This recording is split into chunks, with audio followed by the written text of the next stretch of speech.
Sahabat Yakum yang dikasih Tuhan, renungan hari ini bersama dengan saya Pendeta Idi Bangun Mulyono dari GKJ Sukoharjo. Mari sebelum kita bersama-sama mendengarkan sabda Tuhan, kita mempersiapkan hati kita di dalam doa. Mari kita berdoa. Tuhan Allah Bapa kami di surga, kami berterima kasih Tuhan memberikan kesempatan untuk kami menjalani kehidupan dari hari ke hari. Setiap langkah perjalanan hidup kami boleh kami nikmati, seraya kami mencari arti dari setiap peristiwa yang terjadi. Saat ini Tuhan, kami mempersiapkan hati untuk mendengarkan firman-Mu, sebab kami meyakini inilah cara Tuhan menyertai hidup kami. Di dalam nama Tuhan kami Yesus Kristus, kami berdoa. Amin. Mari saudara-saudara kita terima bacaan kita di hari ini. Kita terima dari 1 Raja-Raja pasal 3 ayat yang ke-16 sampai dengan ayat yang ke-28. Saya bacakan. Pada waktu itu, masuklah 2 orang perempuan sundal menghadap raja. Lalu mereka berdiri di depannya. Kata perempuan yang satu, "Ya Tuhanku, aku dan perempuan ini diam dalam satu rumah, dan aku melahirkan anak. Pada waktu dia ada di rumah itu. Kemudian, pada hari ketiga, sesudah aku, perempuan ini pun melahirkan anak. Kami sendirian. Tidak ada orang luar bersama-sama kami dalam rumah. Hanya kami berdua saja dalam rumah. Pada waktu malam, anak perempuan ini mati karena ia menidurinya.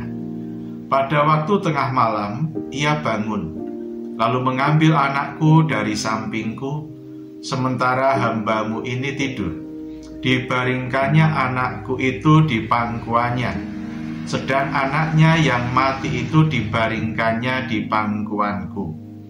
Ketika aku bangun pada waktu pagi untuk menyusui anakku, tampaklah anak itu sudah mati. Tetapi ketika aku mengamat-amati dia pada waktu pagi itu, tampaklah bukan dia anak yang kulahirkan. Kata perempuan yang lain itu, "Bukan, anakkulah yang hidup dan anakmulah yang mati." Tetapi perempuan yang pertama berkata pula, "Bukan, anakmulah yang mati dan anakkulah yang hidup." Begitulah mereka bertengkar di depan raja. Lalu berkatalah raja, yang seorang berkata, "Anakkulah yang hidup ini dan anakmulah yang mati." Yang lain berkata, "Bukan, anakmulah yang mati dan anakkulah yang hidup." Sesudah itu raja berkata, "Ambilkan aku pedang." Ya, lalu dibawalah pedang ke depan raja. Kata raja, "Penggalah anak yang hidup itu menjadi 2 bagian, dan berikanlah setengah kepada yang satu dan setengah lagi kepada yang lain."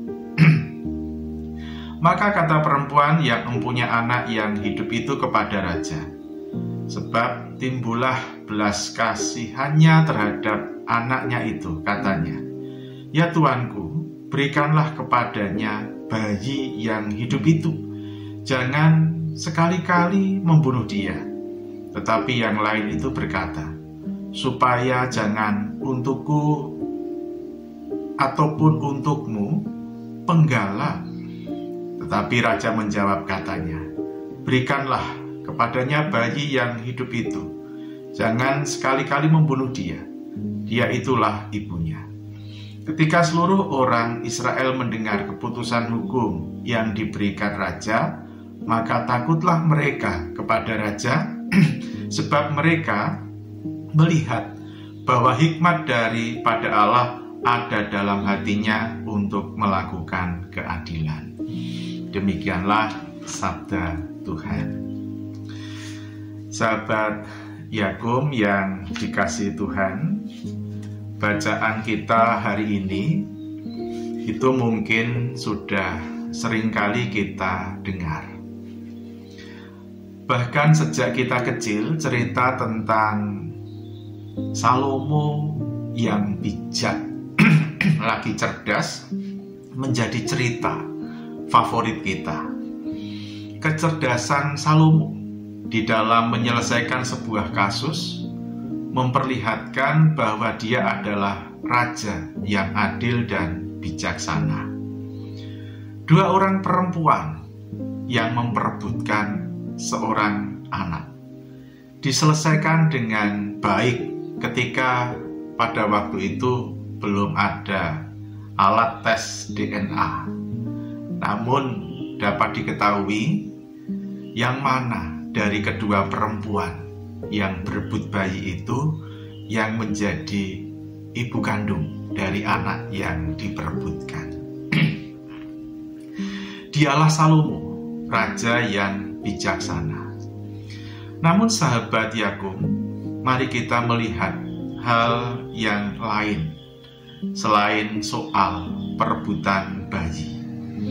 Saya mengajak Bapak, Ibu, dan Saudara untuk memperhatikan kesediaan Salomo di dalam menerima dua orang perempuan yang disebut di dalam bacaan kita tadi sebagai perempuan sundal. Dua pihak yang berbeda, dalam artian yang satu pihak adalah seorang raja yang terhormat, berkedudukan tinggi, yang pihak lain, dua perempuan itu hanyalah seorang perempuan, bukan laki-laki. Mereka adalah perempuan sundal, status sosialnya rendah dan terhina. Namun Salomo yang memiliki kedudukan yang seperti itu berkenan melayani rakyatnya yang seolah-olah sepele, rendah. Namun Salomo berkenan untuk menerima dia, menerima mereka yang memiliki status tidak terhormat dan direndahkan sebagai seorang perempuan di zaman patriarkal.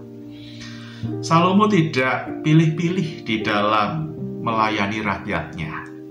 Biasanya di dalam kehidupan bersama, orang kalau sudah memiliki kedudukan yang tinggi, dia dihormati, status ekonominya mapan, dia tidak mau lagi untuk melayani orang-orang yang dianggap remeh, yang rendah dan tidak terhormat.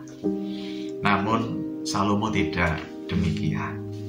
Dan kita melihat di dalam hal ini bahwa Salomo bukan hanya bijak dan cerdas di dalam menyelesaikan sebuah kasus, namun ia juga seorang yang tahu bahwa kedudukannya sebagai raja adalah untuk melayani.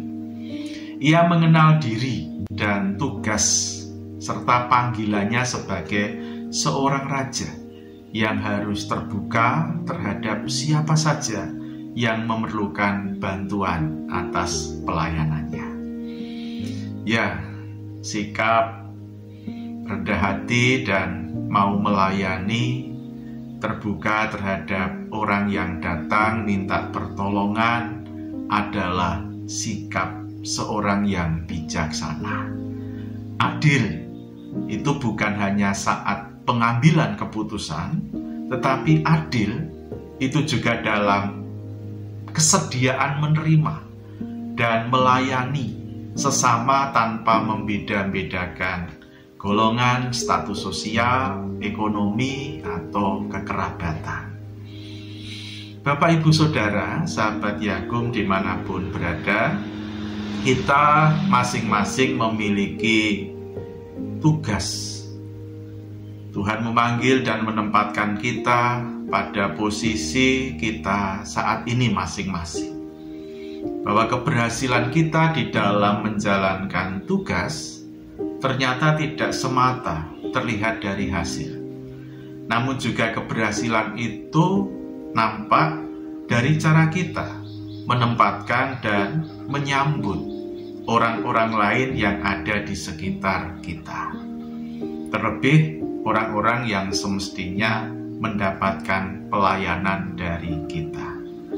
Bahkan kalau kita mau jujur, tidak ada hasil yang baik tanpa adanya kerendahan hatian dan keterbukaan dalam melayani sesama. Selamat menjalani tugas panggilan kita masing-masing dengan penuh tanggung jawab. Ingat, jangan sombong dengan kedudukan yang Tuhan telah berikan kepada kita. Karena apa yang kita lakukan adalah pemberian yang dari Tuhan. Kedudukan dan posisi kita saat ini semua adalah dari Tuhan untuk melayani orang-orang yang memang betul-betul membutuhkan pertolongan dari kita. Tuhan memberkati. Mari kita tutup di dalam doa.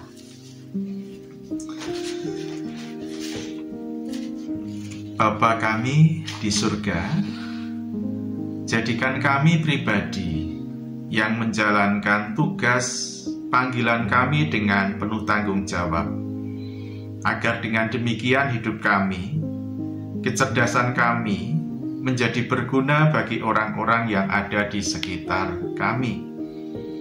Jauhkan kami dari sikap sombong dengan keadaan atau kedudukan kami yang sekarang ini, karena kami menyadari banyak orang di sekitar kami yang hidupnya membutuhkan pertolongan dari kami. Tidak seberuntung kami hidup mereka. Untuk itu berikan kepada kami kebijaksanaan, seperti juga halnya yang Engkau berikan kepada Salomo dalam hal mau menerima, peduli terhadap orang-orang yang tersesat dan membutuhkan pertolongan. Di dalam nama Tuhan kami Yesus Kristus, kami berdoa. Amin. Selamat beraktivitas, Tuhan memberkati kita. Amin.